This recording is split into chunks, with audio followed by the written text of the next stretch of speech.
tengo recuerdos nítidos del golpe del 55, de los bombardeos a la Plaza de Mayo, cuando bombardearon la Casa Rosada, que gritaban murió el tirano,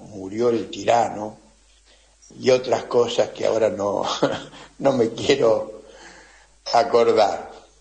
Porque bueno, pues yo vivía en una casa de una familia radical, que estaban del lado del golpe. Pero bueno, ahora ya me animé. Mi mamá, que era radical, fanática podemos decir, saltaba y gritaba viva, y Eusebia, la señora de la limpieza, lloraba en un rincón.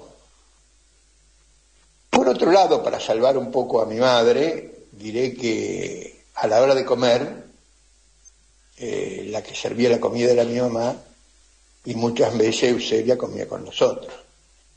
En eso no había discriminación, pero sí en lo político. Me acuerdo bien del golpe del 66, que vivíamos en un departamento bastante derruido, no viejo, pero sí en mal estado, que le decíamos La Cueva, en 115, casi 38, en La Plata, y sale Oscar, uno de los que vivía en la casa, para cursar a la facultad, y al rato vuelve.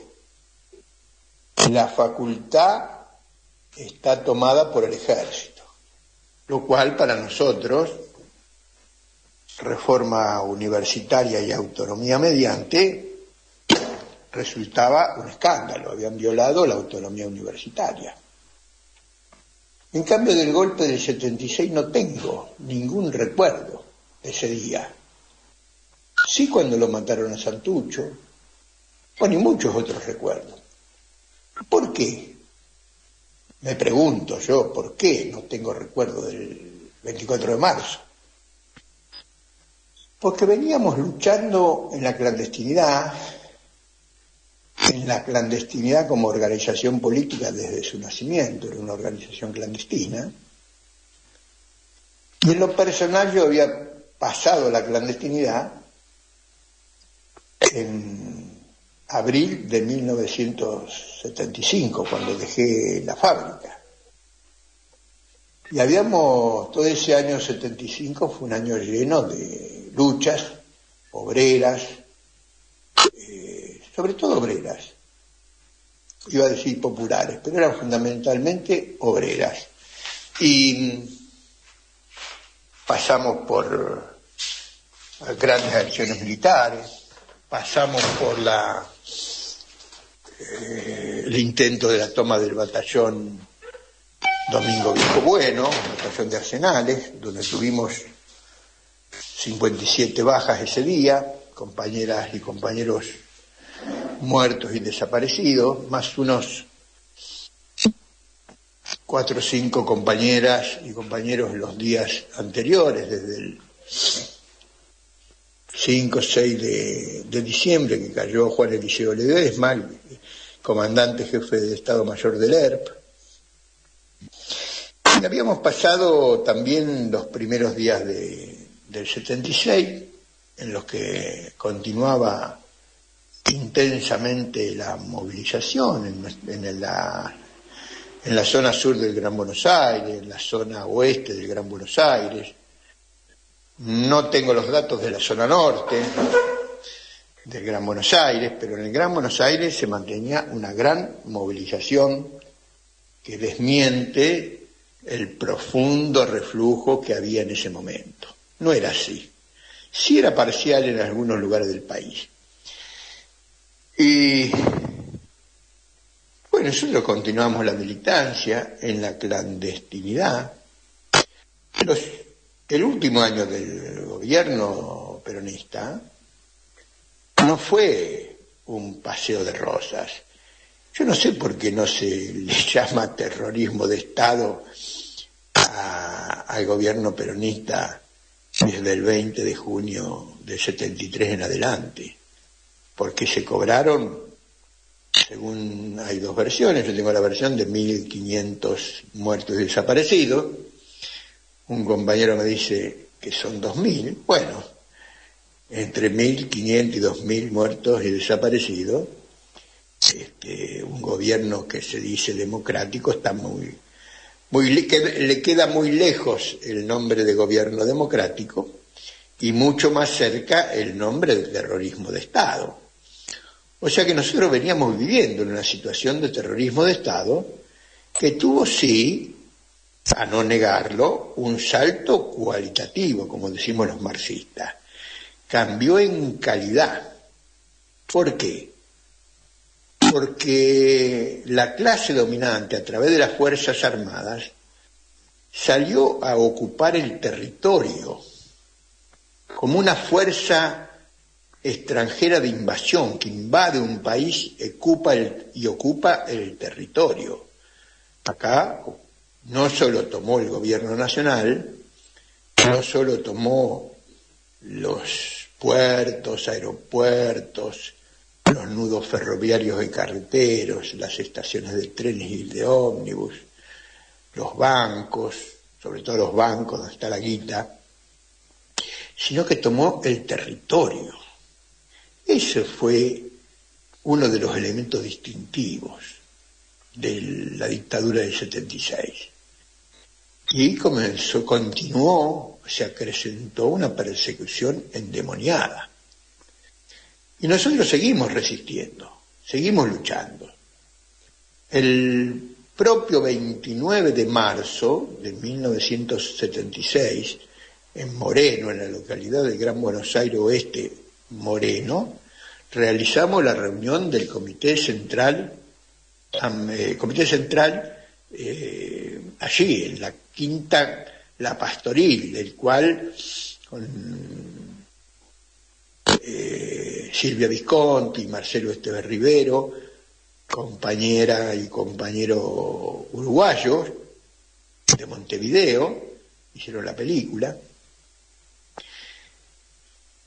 Y el problema que no vimos bien en ese momento fue que el golpe, y no antes, produjo un reflujo del movimiento de masas, disminuyó la actividad de estas, cambió la situación política en ese sentido, y nosotros, en lugar de replegar la organización, no dejar de luchar, no dejar de hacer acciones armadas, pero replegar la organización en el sentido de no mantener el mismo frenético ritmo de militancia y de exposición que esta forma de militar conllevaba,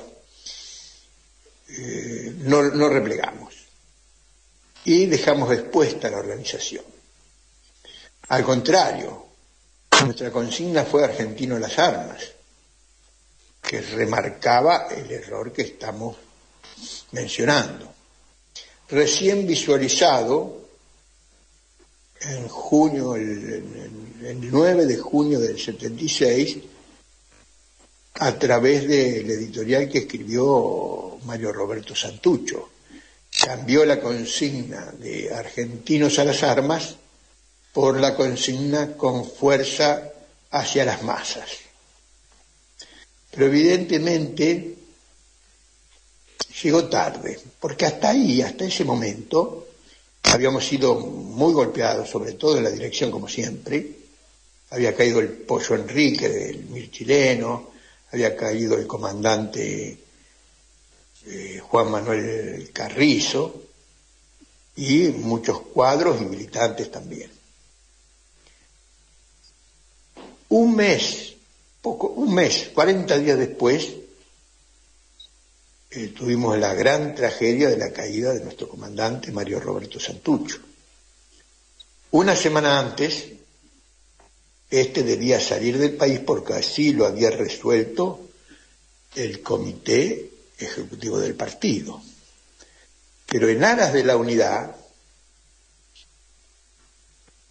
una reunión que se tenía que hacer con la Organización Comunista Poder Obrero y con Montoneros, el 12 de julio, se suspendió por problemas de seguridad y se pasó para el 19 de julio, reunión que no se hizo.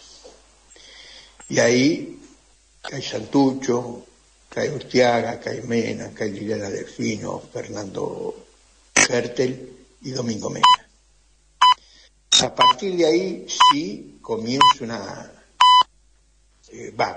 se acentúa la caída de dirigentes, el gran cuadro que siempre fue bastante de perfil bajo, pero uno de los grandes dirigentes del partido, Eduardo Mervilá, el nono, como le decíamos cariñosamente nosotros en La Plata. Pero recién, en los meses de mayo y junio del 77, cayó la estructura nacional. Esto ocurrió así porque parte de la dirección no comprendió la consigna con fuerza hacia las masas y el repliegue de la organización que se había votado en junio y julio de 1976. Entonces ahí sí, mayo y junio del 77 fueron los días en que fue destruida la estructura nacional de nuestro partido y de nuestro arte. Estas son algunas de las reflexiones que aprovecho a compartir en caso de que sea necesario en el programa de hoy de Todos los Fuegos por Radio Rebelde, hoy 24 de marzo de 2025, a 49 años del golpe contrarrevolucionario.